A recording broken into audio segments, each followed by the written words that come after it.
Ainsi, complètement à l'ouest et à moitié défoncée, elle se rend à son boulot comme si de rien n'était, et elle devrait se faire retuer d'ici la fin de la journée. Je veux dire, elle se montre publiquement à l'entreprise où des dirigeants l'ont fait buter, ça devrait quand même être remarqué. Pensez donc!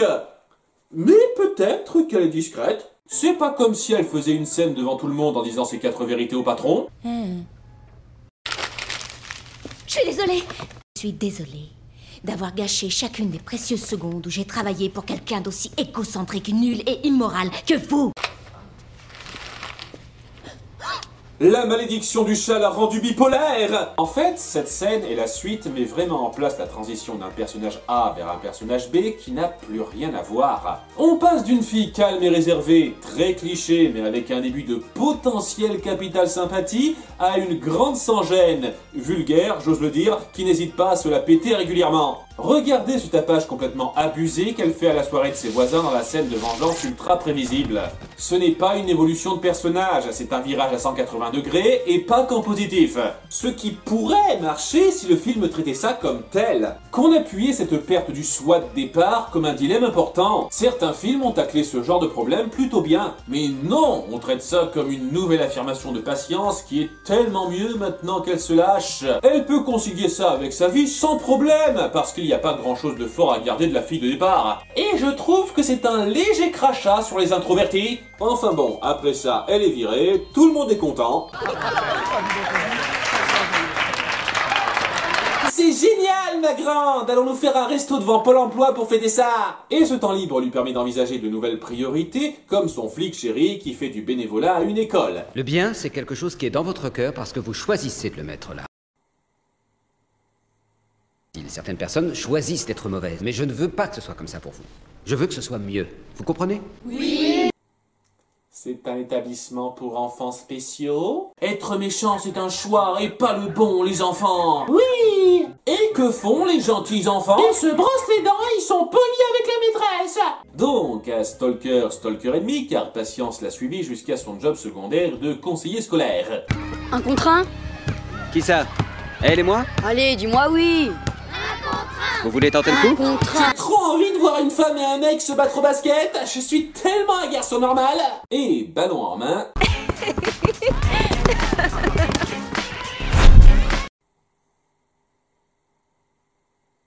Qu'est-ce que je viens de voir? C'était quoi cette merde? Ah mon dieu, j'ai une balle dans les mains, ça me rend toute folle! Elle la voit comme une pelote de laine? Et ça, puis peut-être le pire souci du film, le montage est à chier! Bon, plus précisément, le montage des scènes d'action, parce que oui, cette connerie est considérée comme une scène d'action. On a affaire à un montage épileptique qui n'a aucun sens et qui empêche de distinguer un quelconque enchaînement satisfaisant dans les gestes, parce que notre cerveau ne peut pas suivre cette cadence. Et c'est sans compter la top qualité de l'image de synthèse par moment, qui fait tellement faux que je me demande parfois si je suis pas en train de regarder une contrefaçon. C'est rare à dire pour moi, mais ce qui me gonfle le plus dans ce film, c'est pas l'histoire ou les persos, c'est la façon presque écœurante que vous avez de montrer vos images vives. Donc ouais, après avoir fait du basket flirt sensuel devant une bande de gamins,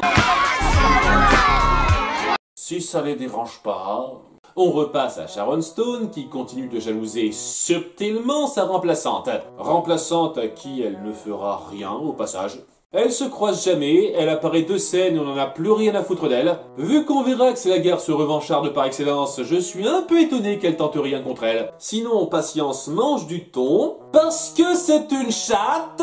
Et en finissant de s'affirmer, elle décide qu'elle adore rouler du cul et porter du cuir. Comme n'importe quel chat. Elle a des dons de coiffure à super vitesse, comme n'importe quel chat, et l'irrésistible envie de chipper tout ce qui ne lui appartient pas. Oui, là oui. Ainsi, après avoir détruit la propriété de son voisin, l'avoir menacé et avoir volé sa moto ouvertement, il y a un petit dossier judiciaire à monter là. Elle fait un tour en ville.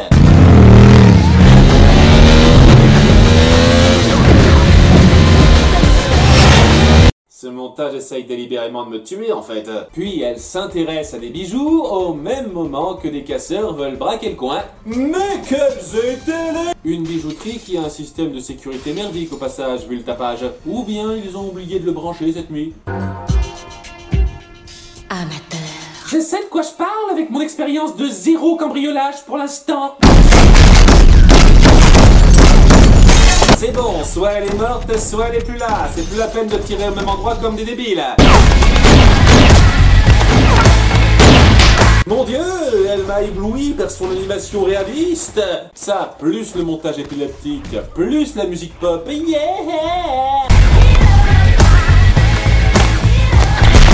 On a le Gerbeau triplet gagnant. Un des plaisirs purs pour l'essence. Qu'est-ce qui l'empêche de ramasser son flingue, là? Elle prend tous les joyaux à leur place, et le lendemain, se sentant mal, elle n'en garde que 2 et renvoie le reste à la police.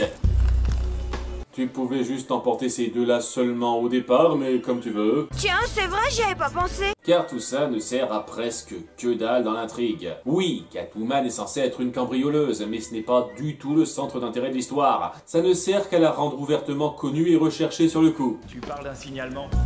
Les voleurs disent qu'elle bondissait comme un chat. Vu le nombre de fois qu'elle a pris la pose devant eux, ils n'ont pas eu le temps de discerner son visage. Son petit masque noir a totalement caché ses traits. Et au cas où on n'aurait pas suivi l'intro de 3 minutes 30, on nous en ressort une couche où elle découvre les mêmes images avec une recherche internet. C'est bien, j'ai vraiment l'impression qu'on utilise mon temps à bon escient. Tout ça pour qu'au bout du compte, elle aille chercher des réponses auprès de la vieille dame au chat qui raconte que c'est une malédiction de la déesse Bastet. Vous êtes une femme chat. Elle donne des pouvoirs aux femmes dignes par l'intermédiaire de ses chats représentants. Des chats qui vous jugent dignes si vous êtes conne au point de risquer inutilement votre vie pour eux. Ils choisissent pas les meilleurs. Waouh, c'est vous qui avez écrit ça? J'ai été professeur pendant 20 ans. On n'a pas voulu me titulariser. Sexus Academicus. Ah oui, une thèse censée comme ça, si ça n'a pas été publié, ça ne peut être que par sexisme. Les femmes chats ne sont pas concernées par les règles de la société. Faites ce que vous voulez sans conséquence. Wouh! Ce qu'il y a de fascinant dans ce film, c'est qu'il essaye à la fois d'être racoleur et féministe. Et il se rate aux 2 tableaux, c'est un exploit. D'une part, pour le féminisme, le racolage clairement volontaire n'aide pas. Et c'est difficile d'y voir une célébration des femmes fortes quand les seules représentantes notables sont une cruche qui s'éveille en devenant dominatrice furie, une vieille tarée, une enflure jalouse et une obsédée. À croire que ce film a été écrit et réalisé par des mecs. Mais le pire, c'est que même l'aspect aguicheur est foiré. Parce qu'à nouveau, le montage est une torture à suivre et même les moments qui se veulent sexy sont montrés avec des coupes dégueulasses et de l'image de synthèse moisie. Les seuls moments provoquants qui peuvent s'apprécier, c'est quand elle roule du cul. Ah oui, le film adore ça. Mais Michael Bay trouverait ça un peu juste, je pense. Vraiment, si j'ai envie de bander devant des actrices célèbres qui font des trucs inutilement sexy, je vais me revoir les films Drôle de Dame. C'est de la grosse beaufrie débile, mais au moins fait avec une certaine efficacité. Bref, elle assume donc sa nouvelle identité, dans un costume qui donne plus l'impression d'avoir été créé pour la version porno, et décide de remonter à ses meurtriers, qui vraiment ont continué leur vie comme si de rien n'était. Vous avez même pas essayé de chercher le corps. Elle file donc un des 2 gardes. Il voulait me payer à toi. Et les 3 filles ont disparu.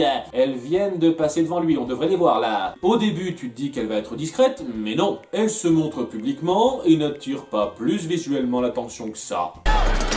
Allez, sec. C'est une chatte! C'est déjà incroyable qu'elle ne lave pas. Et après une autre scène inutile et migrainante... Arrêtez de couper tous les 3 dixièmes de seconde, merde!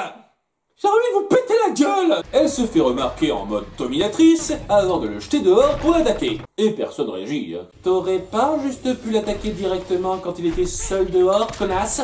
Amateur.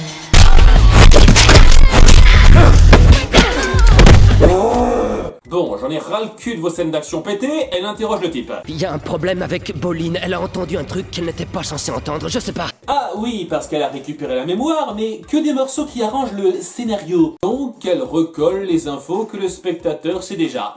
C'est palpitant tout ça, dites-moi. Ça l'a fait se rendre dans les labos pour trouver le cadavre du scientifique de tantôt. Au même moment que le concierge.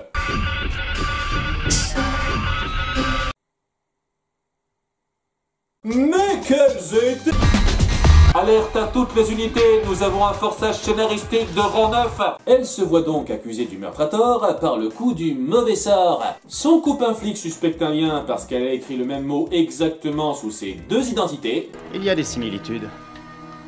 La forme des S, les tracés vigoureux des R. Ont-ils été écrits par la même personne? C'est presque du copier-coller.